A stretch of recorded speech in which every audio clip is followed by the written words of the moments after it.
संबंध एक सहारा होता है जीवन का, और संबंधी वो होते हैं जिनसे आवश्यकता पड़ने पर सहायता मांगी जा सके, जिन पर विश्वास किया जा सके कि बुरे समय में वो हमारे काम आएंगे।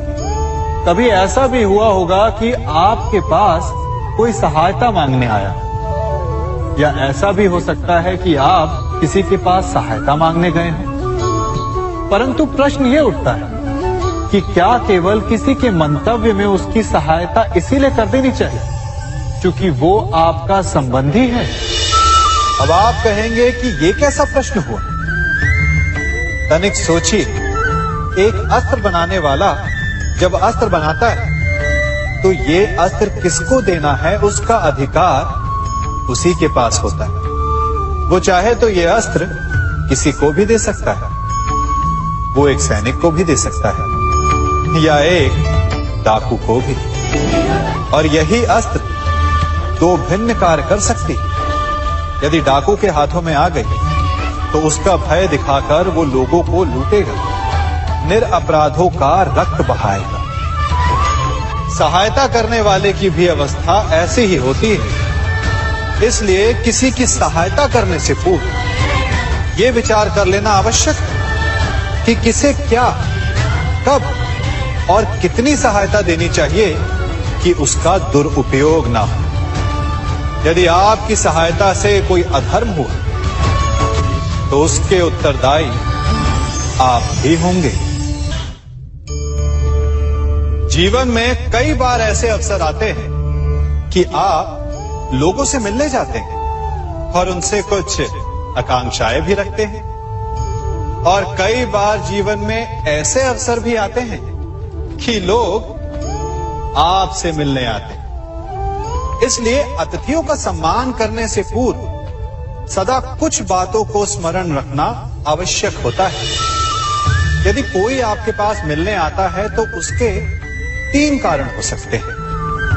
पहला कारण होता है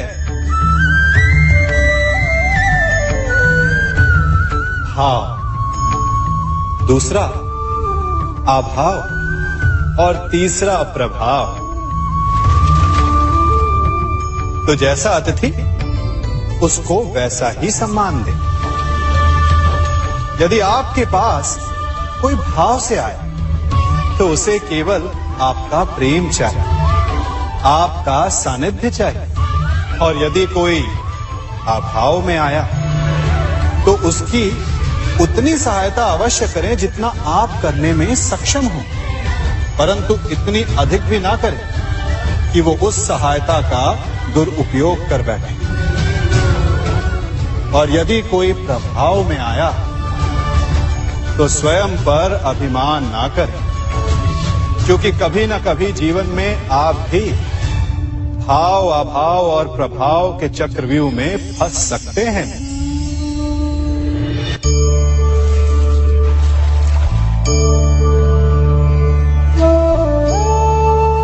यदि जल को मुट्ठी में कसकर बांधें तो जल कैसे अपना मार्ग बनाकर निकल जाता है? इसी धारा की भांति यही अवस्था हमारे अपनों के साथ भी होती है। अधिकतर हम जिनसे प्रेम करते हैं हम सदा उन्हें अपने समीप रखना चाहते हैं, स्वयं से दूर नहीं होने देना चाहते। चिंता करते हैं, भय खाते हैं कि कहीं उनके साथ या उनसे कुछ बुरा घटित ना हो जाए, और ऐसे में हमारे अपने ही हमसे दूर हो जाते हैं, ठीक मुट्ठी में बंधे जल की भांति। इसलिए जिनसे आप प्रेम करते हैं उन्हें स्वतंत्र कर दीजिए, उनकी सोच को स्वतंत्र बनने दीजिए, उन्हें अपने मार्ग स्वयं ढूंढने दीजिए, क्योंकि आप सदा उनके साथ उन्हें मार्ग दिखाने के लिए नहीं रहने वाले। इसलिए अपनों के साथ अवश्य रहें, परंतु उन्हें बांधे नहीं। जन्म के पश्चात बालक जब पहली बार अपने नेत्र खोलता है तो उसका मन उत्सुकता से भरा होता है कि ये संसार क्या है, उसे क्या दिख रहा है। ये उसके जीवन का नया आरंभ होता है। परंतु जैसे हम धीरे धीरे बड़े होने लगते हैं, अनुभव अर्जित करते हैं, हमारे मन की उत्सुकता, हमारे जीवन का चाव होने लगता है। तनिक सोचिए, जब हम सुबह सोकर जगते हैं, अपनी आंखें खोलते हैं, तो उसे ही हम अपने जीवन का प्रारंभ समझ ले तो सुबह से लेकर संध्या तक के समय को ही अपने जीवन जीने का समय समझ ले तो कितनी स्फूर्ति आ जाएगी आप, कितने काम कर पाएंगे आप, कितने लक्ष्य अर्जित कर पाएंगे। फलों से मिलकर घड़ी बनती, घड़ी से मिलकर प्रहर, प्रहर से मिलकर दिन बनते हैं और दिनों से माह और वर्ष। यदि आप अपना हर पल, हर प्रहर विश्वास से, हर दिन उत्साह से जिए, तो आपका संपूर्ण जीवन सार्थक हो सकता है। मनुष्य अपना जीवन विश्वास पर जीता है, परंतु विश्वास किसका? तनिक सोचिए, किस पर विश्वास है आपको? महापुरुषों की कही बातों पर, ग्रंथों में लिखे ज्ञान पर, माता पिता की सीख पर, या मित्रों के दिए गए निर्देशों पर, या फिर मेरी कही बातों पर? ये सब विश्वास अपूर्ण है जब तक आपको स्वयं पर विश्वास ना हो। यदि विश्वास करना है तो पहले अविश्वास करने के विज्ञान को भी सीखना चाहिए।